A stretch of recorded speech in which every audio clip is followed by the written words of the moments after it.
আপনি সংশোধন করবেন, এই শর্তে আপনাকে আমি 50,000 টাকা অর্থদণ্ড করলাম। এটা আমাদেরকে বললে হবে না, এটা আমরা বিশ্বাস করবো না। আপনি বিক্রি করেছেন 2023 সালের পরে একটা লম্বা সময়, এই লম্বা সময় আপনি বিক্রি করেন, এটার কোনো প্রমাণ নাই। আপনি বিক্রি করেছেন বলে আমরা ধরে নেব, বুঝতে পেরেছেন? এটা গতকালকে মেয়াদ উত্তীর্ণ হয়েছে এমন না, গত মাসে মেয়াদ উত্তীর্ণ হয়েছে এমন না, এখানে প্রচুর প্রোডাক্ট আছে মেয়াদ উত্তীর্ণ। এটা মেডিকেল আইটেমের মতো। আপনার এটা যে 2023 সালের পরে এই পর্যন্ত এই 23, 24, 25, এই 26 চলতেছে, প্রায় এখানে 3-3.5 বছর। এই লম্বা সময় যে আপনি ব্যবহার করেননি, এটা কোনো নিশ্চয়তা আপনি দিতে পারবেন না, পারবেন না। আমরা ধরে নিব আপনি এর মধ্যে আপনি মেয়াদ উত্তীর্ণগুলি আরো বিক্রি করেছেন, করার পরে অবশিষ্ট যা কিছু রয়েছে আমরা খুঁজে পেয়েছি। এবং মেয়াদ আছে, মেয়াদ উত্তীর্ণ একসাথে রাখা আছে। এখানেও ছিল মেয়াদ আছে, মেয়াদ উত্তীর্ণ একসাথে রাখা, ঠিক না? এটা তাই কে দিবে বলেন? এটার মেয়াদ কবে? আজীবন চলবে? কেন উঠে ফেললেন? এটার মেয়াদটা কেন উঠাই ফেললেন বলেন না ভাই? এটার মেয়াদটা উঠে ফেললেন কেন?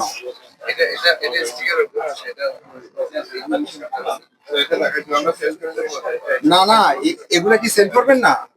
আপনারা আপনাদের সুবিধা মতো বক্তব্য দেন সব সময়। আমি ওই প্রতিষ্ঠান সিলগালার দিকে যাব, কারণ দেখেন আপনার আছে, এটাতে বুঝাই যাচ্ছে এটার আগে কোম্পানির একটা স্টিকার ছিল এই জায়গায়, ওইটা উঠে আপনারা আপনাদের বারকোডের স্টিকারটা বসাইছেন, অর্থাৎ এটার মেয়াদের জিনিসটা আপনারা উঠে ফেলেছেন।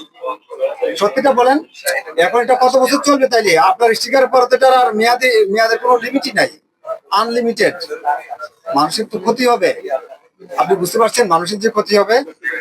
একটা কাস্টমারকে আপনি সাপোর্ট দিয়ে যখন বলবেন, কাস্টমারের সাথে আপনাদের অনেক সময় পরিচিতি থাকে, একটু খাই খাতির থাকে, তখন আপনি যখন সাপোর্ট দিয়ে বলবেন তখন কাস্টমার আপনার কথাটাই মেনে নিবে, কিন্তু পরবর্তীতে তার ক্ষতি হবে আপনার একমাত্র গোয়ার্তুমির কারণে।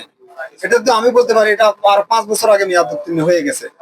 আমরা তো 23 সালের মেয়াদ উত্তীর্ণ পেয়েছি, তাহলে এটা 20 সালের মেয়াদ উত্তীর্ণ বলতে পারি, 21 সালের মেয়াদ উত্তীর্ণ বলতে পারি।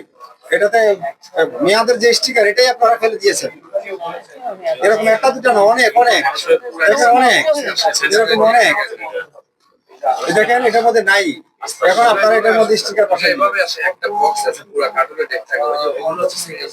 আপনি এটা নিবেন কেন? যেটাতে মেয়াদ নাই সেটা নিবেন কেন আপনি? এটা কার্টুনের মধ্যে থাকে, তাই তো? তাইলে কার্টুনে রেখেই আপনি বিক্রি করবেন, কারণ এটা সেনসিটিভ আইটেম।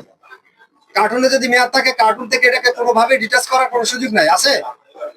আপনি পড়বেন মেয়াদ উত্তীর্ণ 23 সালেরটা, আপনি পড়বেন, আপনার পরিবারের কাউকে কাউকে দেবেন না? দেন না, দেন। আপনার পরিবারের কেউ যদি লেন্স ব্যবহার করে, এটা তো শৌখিন জিনিস, তাই না?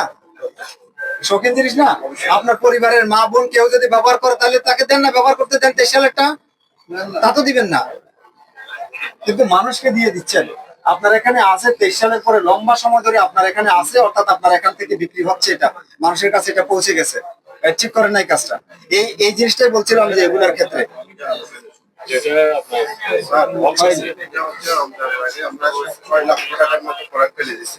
আপনার 10,000 বা 12,000 টাকা হয়, কিন্তু সেই প্রোডাক্টটা আপনি বাংলাদেশে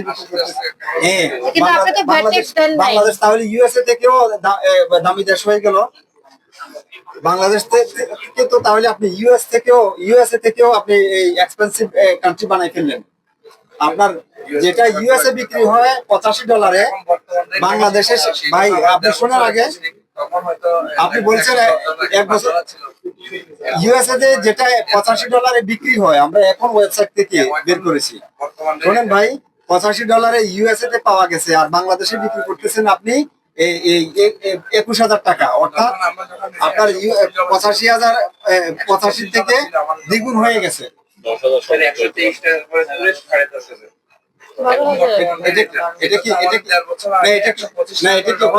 ইউএসএ থেকেও আপনার দেশের এই প্রোডাক্ট গুলিকে দামি মূল্যস্ফীতি তো আপনি বাড়াই দিচ্ছেন, মূল্যস্ফীতি তো আপনি বাড়াই দিচ্ছেন। আমরা এই কথাটাই বলছি যে আমদানিকারক না থাকলে মূল্য আপনি দেবেন না, মূল্য আমদানিকারক দেবে।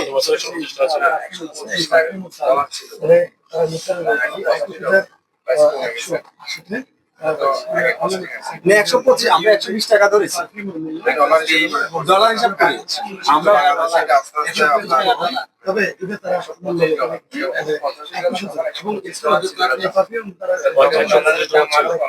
না, আমরা তো ইউএসএ তে কত বিক্রি হচ্ছে সেটা বললাম। ইউএসএ তে তো আর গায়ের মূল্যের বেশি নিবে না। ইউএসএ তে বিক্রি হচ্ছে 85.সামথিং ডলার। আর বাংলাদেশে এটাও যদি বাংলা টাকা আপনি কনভার্ট করি, আমরা 20 টাকা ধরেও যদি করি, 120 টাকা ধরে, তাহলেও এটা হয়ে যাচ্ছে 10,000 বা 11,000 টাকার মতো। কিন্তু আপনি সেল করতেছেন এটা 21,000 নয়, 21,000 কত, 21,280।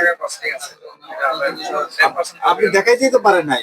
আপনি দয়া করে যথাযথ বক্তব্য দিবেন। যদি অসঙ্গতিপূর্ণ বক্তব্য দেন তাহলে আমি ধরে নেব যে আপনি পরবর্তীতে একই অপরাধ কন্টিনিউ করবেন। একই অপরাধ যদি আপনি কন্টিনিউ করেন, এটা আমাদের কাছে মনে হয় আমরা এই প্রতিষ্ঠান খোলা রেখে যাব। আমার মেসেজটা কি ক্লিয়ার? আমার আমার যে ফাইন্ডিংস গুলি আছে সেই ফাইন্ডিংস গুলি হচ্ছে আপনার এখানে এক্সপেন্সিভ প্রোডাক্ট আছে। আমরা বলছি না যে এইগুলি নকল, স্পষ্ট করে আমি বলছি, আমরা বলছি না যে এগুলি নকল, কারণ নকল বলে আমরা এটাকে শনাক্ত করতে পারিনি।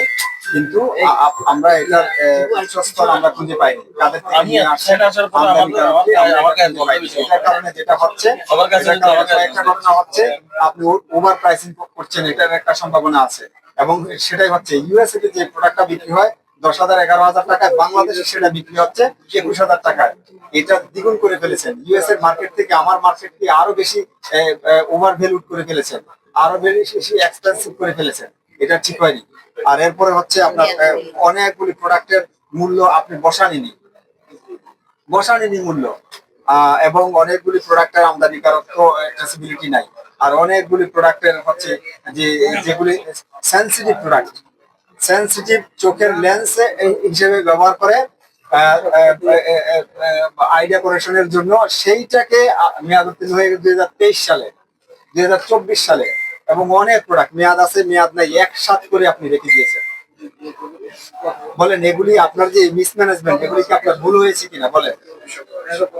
আমি আপনাকে একটা অপশন দিয়েছি, আপনার পরিবারের কেউ যদি এটা ব্যবহার করার প্রয়োজন পড়ে, আপনি কি এটা দিবেন না মেয়াদ আছে সেটা দিবেন? আসলে জেনে শুনে আপনি এটা দিবেন না। দিলে আমি বলবো যে আপনার একটু চিন্তা চেতনা ট্রাবল আছে। এখন দেখেন সব দিক থেকে, আপনার মূল্যের দিক থেকে কাটছেন, এই প্রোডাক্টটা অথেন্টিক কিনা সেটা কাটছেন,